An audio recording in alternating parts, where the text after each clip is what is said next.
The workshop of the mind, the fifth step towards riches. The imagination is literally the workshop wherein are fashioned all plans created by man. The impulse, the desire, is given shape, form, and action through the aid of the imaginative faculty of the mind. It has been said that man can create anything which he can imagine. Of all the ages of civilization, this is the most favorable for the development of the imagination because it is an age of rapid change. On every hand, one may contact stimuli which develop the imagination.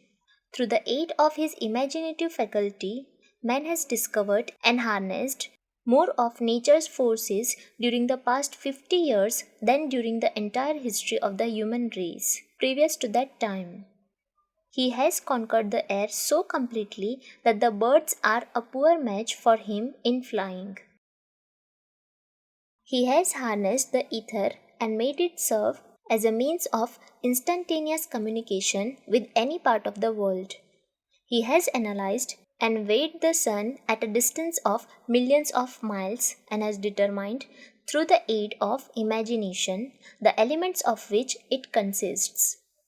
He has discovered that his own brain is both a broadcasting and a receiving station for the vibration of thought, and he is beginning now to learn how to make practical use of his discovery. He has increased the speed of locomotion until he may now travel at the speed of more than 300 miles an hour. The time will soon come when a man may breakfast in New York and lunch in San Francisco. Man's only limitation within reason lies in his development and use of his imagination. He has not yet reached the apex of development in the use of his imaginative faculty. He has merely discovered that he has an imagination and has commenced to use it in a very elementary way.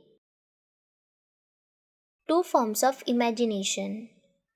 The imaginative faculty functions in two forms. One is known as synthetic imagination and the other as creative imagination. Synthetic imagination. Through this faculty, one may arrange old concepts, ideas, or plans into new combinations. This faculty creates nothing. It merely works with the material of experience, education, and observation with which it is fed. It is the faculty used most by the inventor, with the exception of the genius who draws upon the creative imagination when he cannot solve his problem through synthetic imagination. The faculty of creative imagination, the finite mind of man, has direct communication with infinite intelligence. It is the faculty through which hunches and inspirations are received. It is by this faculty that all bases or new ideas are handed over to man. It is through this faculty that thought vibrations from the mind of others are received. It is through this faculty that one individual may tune in or communicate with the subconscious minds of other men. The creative imagination works automatically in the manner described in subsequent pages.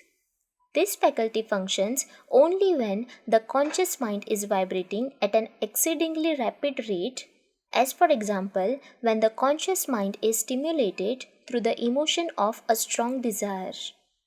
The creative faculty becomes more alert, more receptive to vibrations from the sources mentioned in proportion to its development through use. This statement is significant. Ponder over it before passing on. Keep in mind as you follow these principles that the entire story of how one may convert desire into money cannot be told in one statement. The story will be complete only when one has mastered, assimilated, and begun to make use of all the principles. The great leaders of business, industry, finance, and the great artists, musicians, poets, and writers became great because they developed the faculty of creative imagination.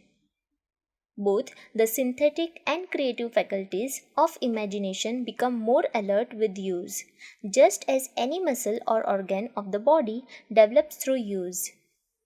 Desire is only a thought and impulse. It is nebulous and ephemeral. It is abstract and of no use until it has been transformed into its physical counterpart.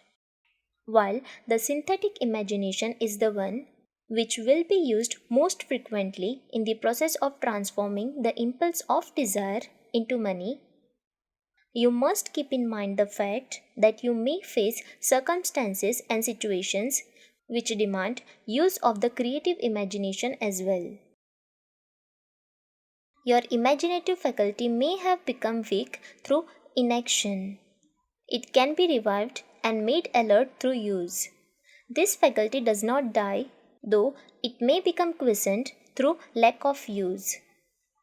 Center your attention for the time being on the development of the synthetic imagination, because this is the faculty which you will use more often in the process of converting desire into money. Transformation of the intangible impulse of desire into the tangible reality of money calls for the use of a plan or plans. These plans must be formed with the aid of the imagination and mainly with the synthetic faculty.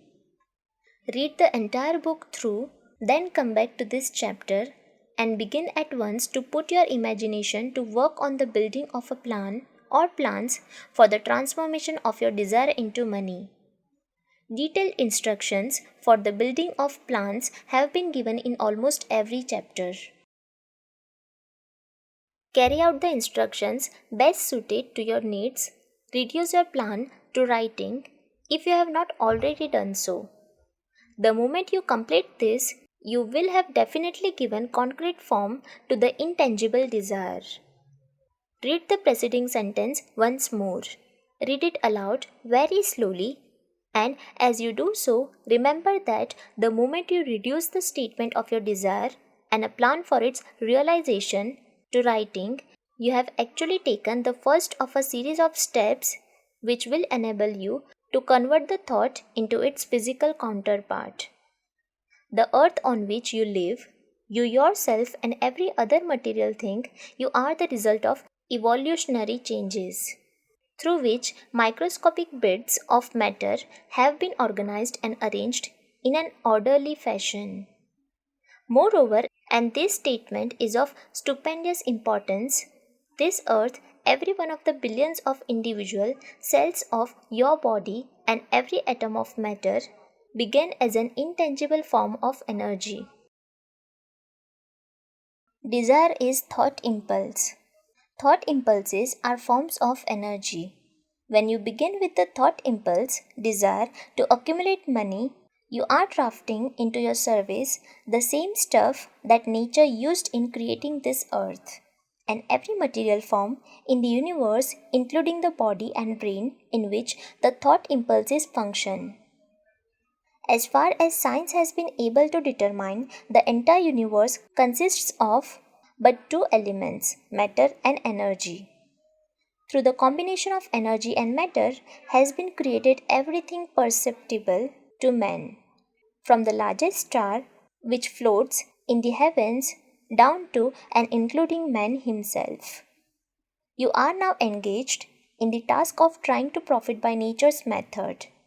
You are trying to adapt yourself to nature's laws by endeavoring to convert desire into its physical or monetary equivalent.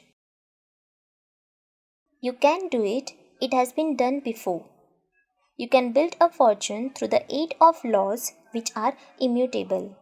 But first, you must become familiar with these laws and learn to use them.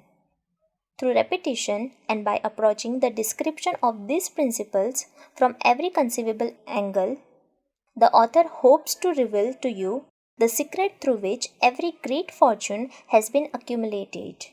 Strange and paradoxical as it may seem, the secret is not a secret.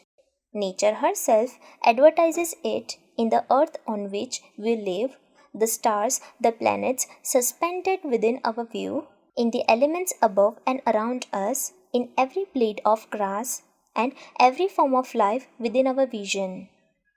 Nature advertises this secret in the terms of biology, in the conversion of a tiny cell so small that it may be lost on the point of a pin, into the human being now reading this line.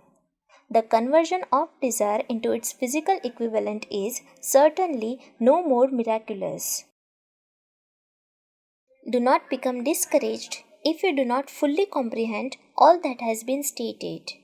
Unless you have long been a student of the mind, it is not to be expected that you will assimilate all that is in this chapter upon a first reading, but you will in time make good progress.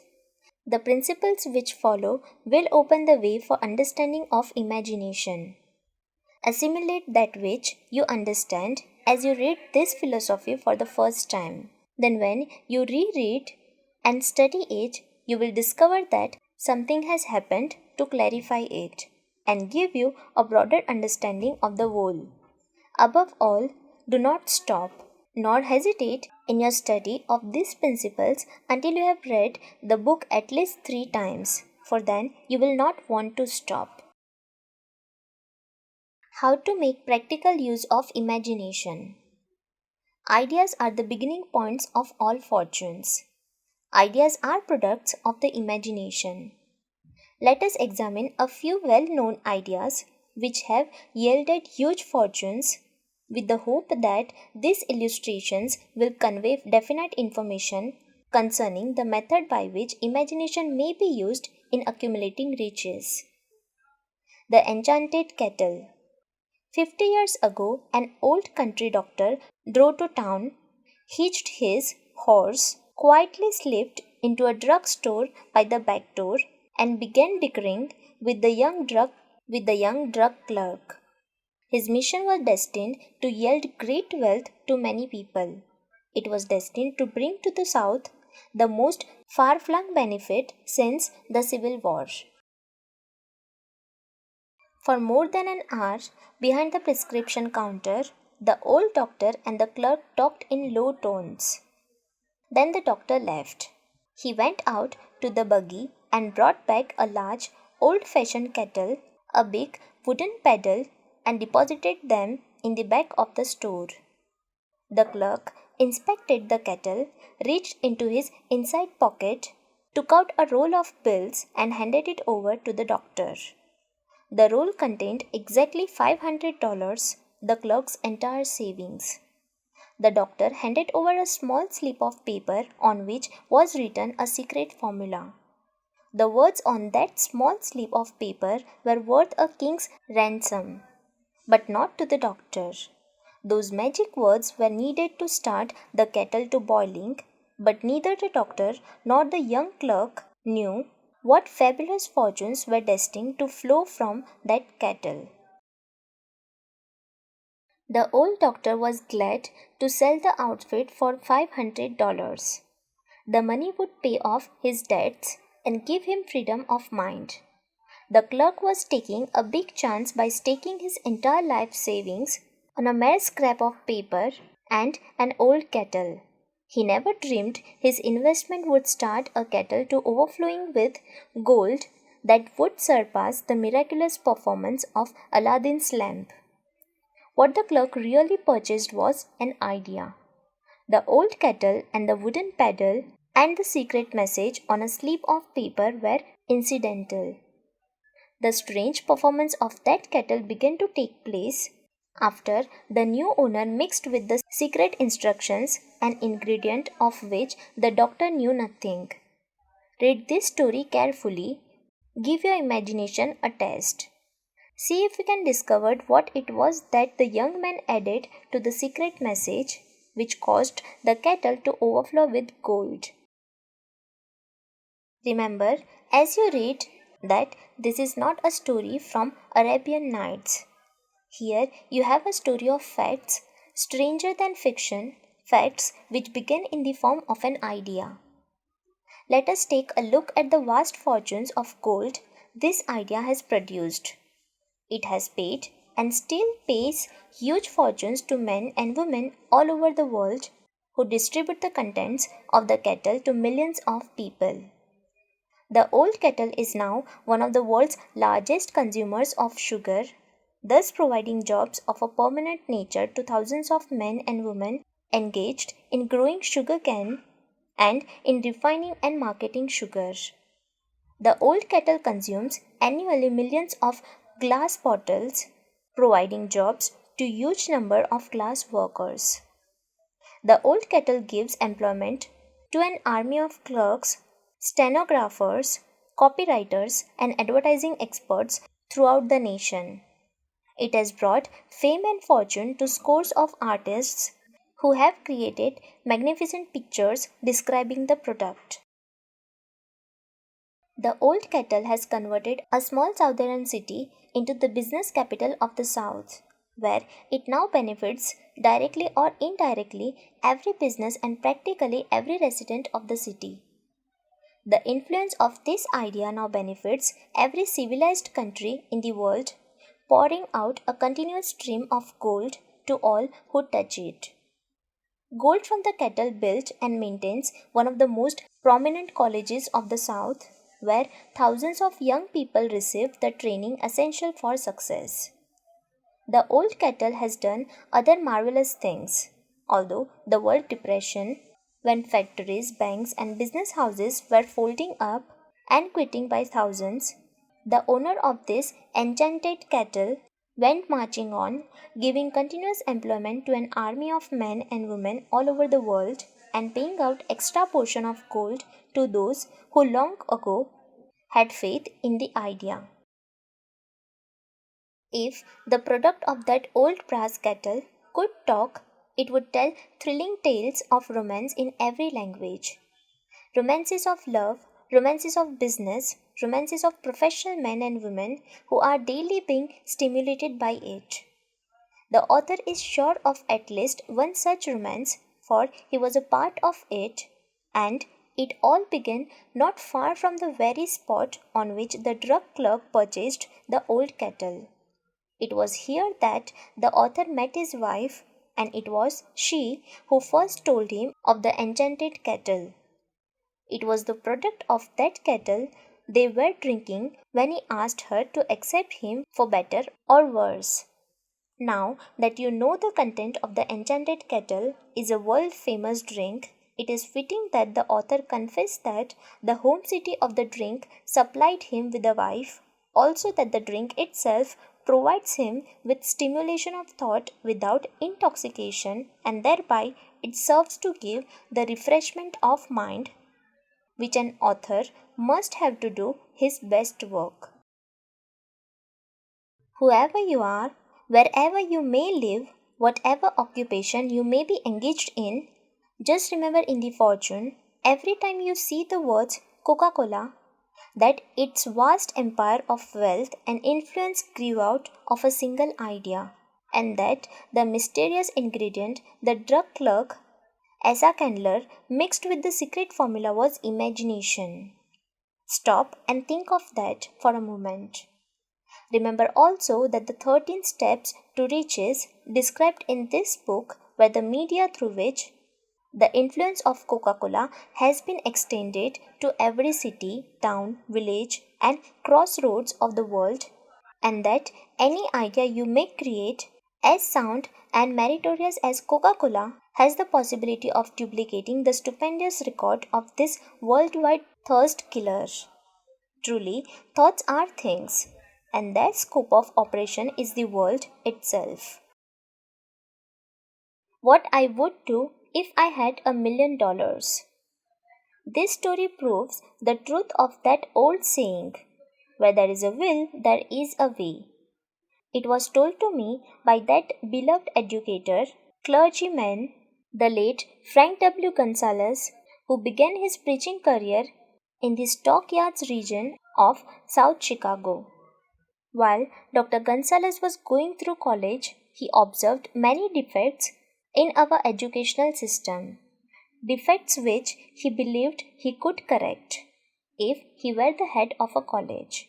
His deepest desire was to become the directing head of an educational institution in which young men and women would be taught to learn by doing. He made up his mind to organize a new college in which he could carry out his ideas without being handicapped by orthodox methods of education. He needed $1 million to put the project across. Where was he to lay his hands on so large a sum of money? That was the question that absorbed most of this ambitious young preacher's thought. But he couldn't seem to make any progress.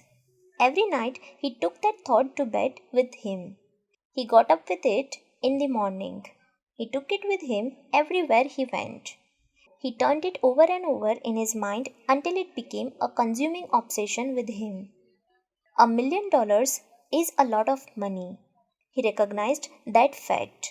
But he also recognized the truth that the only limitation is that which one sets up in one's own mind. Being a philosopher as well as a preacher, Dr. Gonzalez recognized, as do all who succeed in life, that definiteness of purpose is the starting point from which one must begin. He recognized too that definiteness of purpose takes on animation, life, and power, who backed by a burning desire to translate that purpose into its material equivalent. He knew all these great truths, yet he did not know where or how to lay his hands on $1 million. The natural procedure would have been to give up and quit by saying, "Oh, well, my idea is a good one, but I cannot do anything with it because I never can procure the necessary $1 million." That is exactly what the majority of people would have said. But it is not what Dr. Gonzalez said. What he said and what he did are so important that I now introduce him and let him speak for himself. One Saturday afternoon, I sat in my room thinking of ways and means of raising the money to carry out my plans. For nearly 2 years, I had been thinking, but I had done nothing but think. The time had come for action. I made up my mind then and there that I would get the necessary $1 million within a week. How? I was not concerned about that. The main thing of importance was the decision to get the money within a specified time. And I want to tell you that the moment I reached a definite decision to get the money within a specified time, a strange feeling of assurance came over me, such as I had never before experienced. Something inside me seemed to say, "Why didn't you reach that decision a long time ago?" The money was waiting for you all the time. Things began to happen in a hurry. I called the newspaper and announced I would preach a sermon the following morning entitled, "What I Would Do If I Had $1 Million." I went to work on the sermon immediately, but I must tell you frankly, the task was not difficult because I had been preparing that sermon for almost 2 years. The spirit back of it was a part of me. Long before midnight, I had finished writing the sermon. I went to bed and slept with a feeling of confidence, for I could see myself already in possession of the $1 million. Next morning, I arose early, went into the bathroom, read the sermon, then knelt on my knees and asked that my sermon might come to the attention of someone who would supply the needed money. While I was praying, I again had that feeling of assurance that the money would be forthcoming. In my excitement, I walked out without my sermon and did not discover the oversight until I was in my pulpit and about ready to begin delivering it. It was too late to go back for my notes, and what a blessing that I couldn't go back. Instead, my own subconscious mind yielded the material I needed. When I arose to begin my sermon, I closed my eyes and spoke with all my heart and soul of my dreams. I not only talked to my audience, but I fancy I talked also to God. I told what I would do with $1 million if that amount were placed in my hands. I described the plan I had in my mind for organizing a great educational institution where young people would learn to do practical things and at the same time develop their minds. When I had finished and sat down, a man slowly arose from his seat about 3 rows from the rear and made his way towards the pulpit. I wondered what he was going to do. He came into the pulpit, extended his hand, and said, "Reverend, I liked your sermon. I believe you can do everything you said you would if you had $1 million. To prove that I believe in you and your sermon, if you will come to my office tomorrow morning, I will give you the $1 million. My name is Philip D. Ermore." Young Gonzalez went to Mr. Ermore's office and the $1 million was presented to him.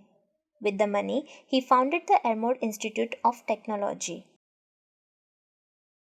This is more money than the majority of preachers ever see in an entire lifetime. Yet, the thought impulse back of the money was created in the young preacher's mind in a fraction of a minute. The necessary $1 million came as a result of an idea. Back of the idea was a desire which young Gonzalez had been nursing in his mind for almost 2 years. Observe this important fact. He got the money within 36 hours after he reached a definite decision in his own mind to get it and decided upon a definite plan for getting it. There was nothing new or unique about young Gonzalez vague thinking about $1 million and weakly hoping for it. Others before him, and many since his time, have had similar thoughts. But there was something very unique and different about the decision he reached on that memorable Saturday when he put vagueness into the background and definitely said, "I will get that money within a week." God seems to throw himself on the side of the man who knows exactly what he wants if he is determined to get just that. Moreover, the principal thought which Dr. Gonzalez got his $1 million is still alive. It is available to you. This universal law is as workable today as it was when the young preacher made use of it so successfully.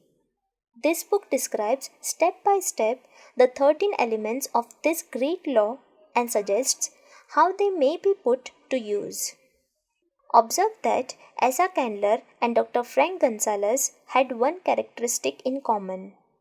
Both knew the astounding truth that ideas can be transmuted into cash through the power of definite purpose plus definite plans.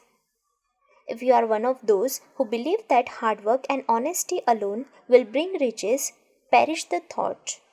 It is not true. Riches, when they come in huge quantities, are never the result of hard work. Riches come, if they come at all, in response to definite demands based upon the application of definite principles and not by chance or luck. Generally speaking, an idea is an impulse of thought that impels action by an appeal to the imagination. All master salesmen know that ideas can be sold where merchandise cannot. Ordinary salesmen do not know this, that is why they are ordinary. A publisher of books which sell for a nickel made a discovery that should be worth much to publishers generally. He learned that many people buy titles and not contents of books. By merely changing the name of one book that was not moving, his sales on that book jumped upward more than 1 million copies. The inside of the book was not charged in any way. He merely ripped off the cover bearing the title that did not sell and put on a new cover with a title that had box office value. That, as simple as it may seem, was an idea. It was imagination. There is no standard price on ideas. The creator of ideas makes his own price and, if he is smart, gets it. The moving picture industry created a whole flock of millionaires. Most of them were men who couldn't create ideas, but they had the imagination to recognize ideas when they saw them. The next flock of millionaires will grow out of the radio business, which is new and not overburdened with men of keen imagination. The money will be made by those who discover or create new and more meritorious radio programs and have the imagination to recognize merit and to give the radio listeners a chance to profit by it. The sponsor, that unfortunate victim who now pays the cost of all radio entertainment, soon will become idea conscious and demand something for his money. The man who beats the sponsor to the draw and supplies programs that render useful service is the man who will become rich in this new industry.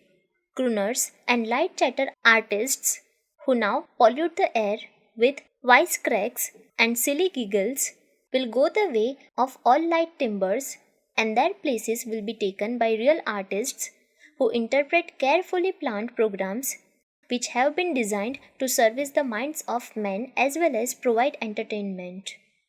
Here is a wide open field of opportunity screaming its protest at the way it is being butchered because of lack of imagination and begging for rescue at any price. Above all, the thing that radio needs is new ideas. If this new field of opportunity intrigues you, perhaps you might profit by the suggestion that the successful radio programs of the future will give more attention to creating buyer audiences and less attention to listener audiences. Stated more plainly, the builder of radio programs who succeeds in the future must find practical ways to convert listeners into buyers. Moreover, the successful producer of radio programs in the future must key his features so that he can definitely show its effect upon the audience. Sponsors are becoming a bit weary of buying glib selling talks based upon statements grabbed out of thin air. They want, and in future will demand, disputable proof that the Woosit program not only gives millions of people the silliest giggle ever, but that the silly giggle can sell merchandise. Another thing that might as well be understood by those who contemplate entering this new field of opportunity, radio advertising is going to be handled by an entirely new group of advertising experts, separate and distinct from the old time newspaper and magazine advertising agency men. The old timers in the advertising game cannot read the modern radio scripts because they have been schooled to see ideas. The new radio technique demands men who can interpret ideas from a written manuscript in terms of sound.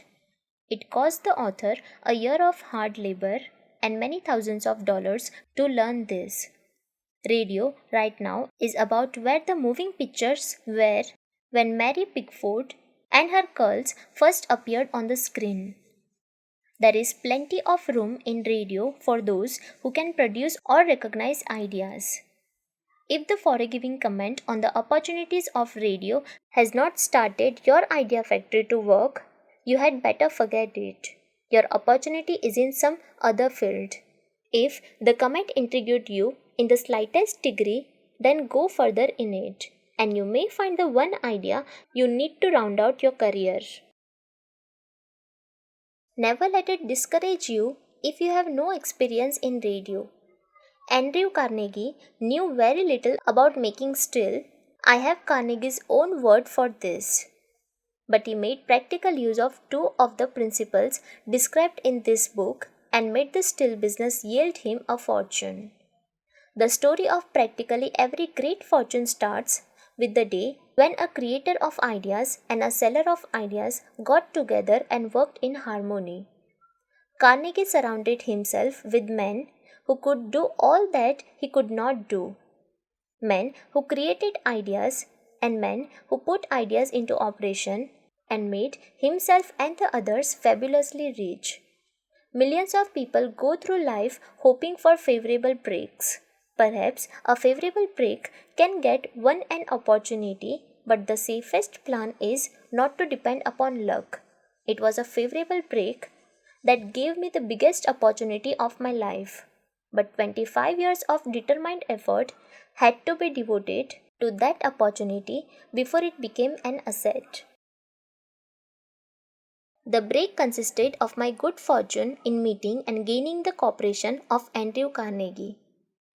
On that occasion, Carnegie planted in my mind the idea of organizing the principles of achievement into a philosophy of success. Thousands of people have profited by the discoveries made in the 25 years of research, and several fortunes have been accumulated through the application of the philosophy. The beginning was simple. It was an idea which anyone might have developed. The favorable break came through Carnegie, but what about the determination, definiteness of purpose, and the desire to attain the goal, and the persistent effort of 25 years? It was no ordinary desire that survived disappointment, discouragement, temporary defeat, criticism, and the constant reminding of waste of time. It was a burning desire, an obsession. When the idea was first planted in my mind by Mr. Carnegie, it was coaxed, nursed, and enticed to remain alive. Gradually, the idea became a giant under its own power, and it coaxed, nursed, and drove me. Ideas are like that. First, you give life and action and guidance to ideas, then they take on power of their own and sweep aside all opposition. Ideas are intangible forces, but they have more power than the physical brains that give birth to them. They have the power to live on after the brain that creates them has returned to dust. For example, take the power of Christianity. That began with a simple idea born in brain of Christ. Its chief tenet was, do unto others as you would have others do unto you. Christ has gone back to the source from where he came, but his idea goes marching on. Someday it may grow up and come into its own, then it will have fulfilled Christ's deepest desire. The idea has been developing only 2000 years. Give it time. Success requires no explanation. Failure permits no alibis.